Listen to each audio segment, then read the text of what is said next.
Pero inyong ginawa. Okay?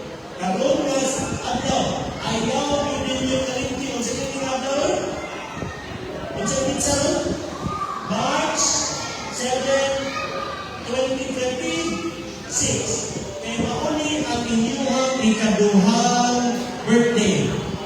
Kung sa inyong karoon, ikaduhang birthday. Kaya may birthday din sulat. Pero ayaw yung kalimti ang karoon na adlaw. Pwede ha? Attention, ayaw kalimot. Nay, ayaw sa kalimot.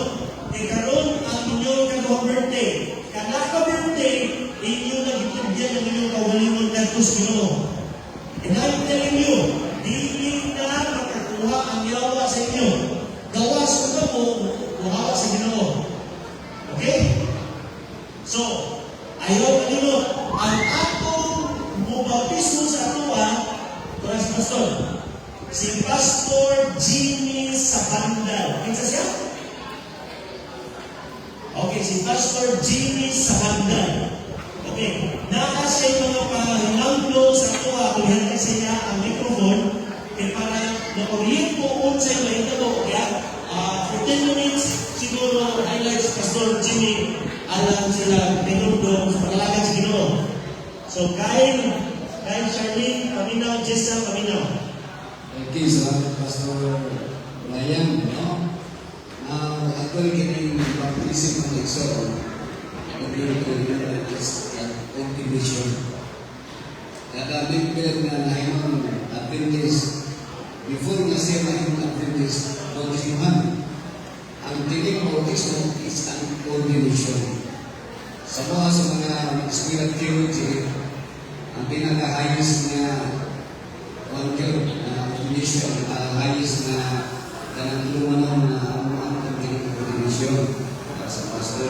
I believe na pastor Brian, preparing for ordination. Pero kining bautismo, no, sa inyo na, kanang itos ko sa tubig, is an ordination for sharing the good news of salvation. No, sa mga tao sa Panginoon. Ano na sa mga iso. Now, akong iwan sa inumayan ako sa inyo ha, na inikumanin niyo kanang bautismuhan mo, pwede man po kanang ang kining Biblia is very important. Mas napopali sa cellphone. No? Pero ang cellphone sa ay mas ganahan nila sa cellphone kay magkaminaw. Pero ang layo yung pagkulan mo. Pero suntihan na ako, kung saan na-spelling sa Bible gani? D-I-B-L-E. Na ang yung acronym ani is basic instructions before leaving earth. Kung sa Bisaya pa, mga unang pahimangno sa dilig batang mawala sa kalibutan. No? Nga naman nga mawala lang, na may kamatayon. Kunya ang kamatayon, wala may civility. Hindi man mo tingnan na si ma'am, sa ngalan niyo mo, sister, ilan na yung edad? 69. Kanya kini, nakabata naman ng iban. Hindi mo ipasawag na ang 69 na edad, mo yung unang mamatay. Walay seniority. Kaya ang kamatayon, sa pagkamay na bata, pwede mauna o kamatay. Kaya nga naman, ang kalibutan, punong sa katalaman. Pero, ang Ginoo nulay auhag sa tuwa. Ingon si Kristo na, you must be born again. Except a man be born again, di siya kasi the kingdom of heaven. So, being born again, mauna siya ang requirement sa Ginoo. Kung sa may buting mo na ay mo kang klase mga ikso ang meaning sa born again, na ay literal na symbolic. Ang literal na born again is a change of lifestyle. Kanang magbago na ay tulong kabukan ng ihatag sa Ginoo sa tuwa nga gitawag preventive medicine na mamatay na mawala na hangin, tubig, pagkaon. Ano sa ganit? Hangin, tubig, pagkaon. So mamatay na mawala na. No? Di man ka mamatay kung mawala yung boyfriend. Di ka mamatay kung mawala yung girlfriend. Pero mamatay ka kung walay hangin, tubig, pagkaon. Nga nung yung si Jesus na you must be born again. Kaya ang kasagaran ng mga tao, sa limpyo na hangin at hihatag sa Ginoo, naghimo tambutso. Kung sa may mga sa tambutso, aso, makadaot dili. Makadaot. So, di kaya na ito ang tambutso, gawa sa tambutso sa sakyanan. Hindi naman natin ang kaya na kung saan ito lang yung aso, no? Ang kanang tambutso sa baba, ang siya tambutso sa baba. Akan ang sigarilyo, no? Kung sa kadaghanan sa mga tao, o naipipila ka man ng sigarilyo. So, kung ang sigarilyo kung sa inyo, ha? Undag na, no? Undag na. Kunya, ikaduha, ang ihatag sa Ginoo nga iyon sa tao sa Roman. Isang na kung subawal ang kape o uy, lari na ba na, no? Lari na ito, parang pinsino. Kunya, ang sapa, ang kanang mga inimdol na magkahulog, sama sa Tanduay, Red Horse, no? Ginawan na ang ilaw kung bakit kabayo. So, di kayo na siya. So, kung sa una nag-inom ka, karon isang nag-inom ka Tanduay, isang may inom na turong. So, tubig na lang, no? So, ayun ang tiglay kape. Ang ikatulo sa pagkaon.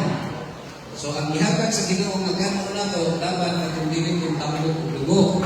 So, kung naanad ang kaon ng tamulog o dugo, kung born again ka, mag-change ka, yung kaon ng gulay na lang o butas, no?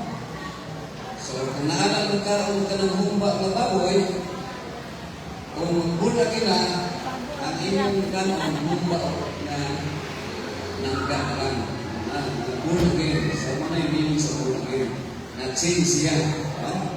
So, mauna sa mga kaitsunan. Ang Bible, gusto lang i-invite sa inyo, kung magbasa ng Bible, mga igsoon, apil ang atong mga karaan ng Adventist, i-kuwami na ito, no? I-internalize, ato yung i-sabdon ang kanang i-prescribe sa Ginoo na God's prescription, mga 10 commandments na nasulat sa Exodus 20. Ayaw sa pagbasa ng natin sa Bible, mga history nito, sa ubang mga kasaysayan, kung wala ninyo nabasa ang 10 commandments, na naman, kay ma-confuse na mo. Kung ma-confuse, nga naman nga si Cain niya magipatay si Abel. Nga naman nga daghan na yung asawa sila, si Jacob patay asawa, si Abraham nakabuti si Gilbert. So ayaw to, ayaw sa to siya basa kay ma-confuse ang tao. Ma-confuse mo. So ako nang pasawag sa kaa, napulog ka sa luto, hindi ko man-mains. Para masaktan yung uwi. Sa'yo pero hindi ni Abraham nun na ang iyang Gilbert, iyang buntisan. So at least, tagaan mo ang distinction sa prescriptive, ang prescription sa Ginoo, ang 10 commandments, ang Bible na kita mo descriptive. So, ang atong diino sa mga patron sa province na nakasala sila, atong i-describe sila, pero dili na itong sundon, no? Atong description na isunog. Okay? So, nasabtan ba na ito? Okay, si King Solomon, pinag-asawa ni King Solomon, 700, pinag-ayang kabig, 300. So, ayaw, dili na ito sundon. No? So, mga nasa mga nagsawan, no? Na ayaw, nasabtan na ito ng Bible na ay prescriptive, ang 10 commandments, descriptive, ang i-describe na ang mga tao nagsupak sa suko-suko. So, ang Bible na natin na ay nagsupak o na ay tuman sa banyo. So, ang sabi ko Ginoo, nagsupak o tuman. So, ayun mga, that's why, kita magsasaka ka, i-remind ka, i-require ka ng Kristo na you must be born. So, ang pinaka-spiritual meaning sa being born again is to be like Christ in character. Si San Pablo ingon sa Philippians 2:5, let the mind of Christ be in you. No? Kung hunahuna ni Kristo paana ka ninyo, naman. Kaya kung wala kayo hunahuna na sama ni Kristo, kini ako hunahuna kung sa manin. Ha? Natay sa panic mind. No? Iyawan ko nga, hunahuna, kada masuko, noon, dari orang dari kita musibah sesuatu dari kita makahukum sa tulis kata so now anak akan naturuan sama behavior karakter pagka kinaiya ni Kristo na sama kinaiya ni Kristo malulungkot mapayong sa mo, mahigugmaan o mapinas sa iyo sa kasama. So, dapat na karakter na nasa bagay. Kung wala na ng karakter, natay sa kani karakter, kung bulagan ng boyfriend mo, ang umbak sa dagat, ang umbak sa lugay, sa dili na siya maayon ng sa dili, maayon class. Mga schooling sa Pilipinas sa Biblia, for to be to this Christ, divine is king. Mamatay tayo anytime sa isang oras, ang kamatayon sa naay kinaisama ng Kristo, usa ka congratulation, usa ka kataugan. Andam ka para dawa sa Santos Bautismo. Kasi, ilisa mo, lalo to ang babae o salamat yung Pastor Jimmy. Ito, malis na dito ang mga babae mag-ilis na lagi din. Balik mo din ha, kaya mag-picture taking sa ta. Sige, katong inyong pasto, yung moto ninyong suotol.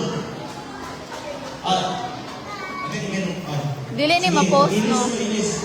Dili ni ma-post. Ay, pwede i-ano lang po.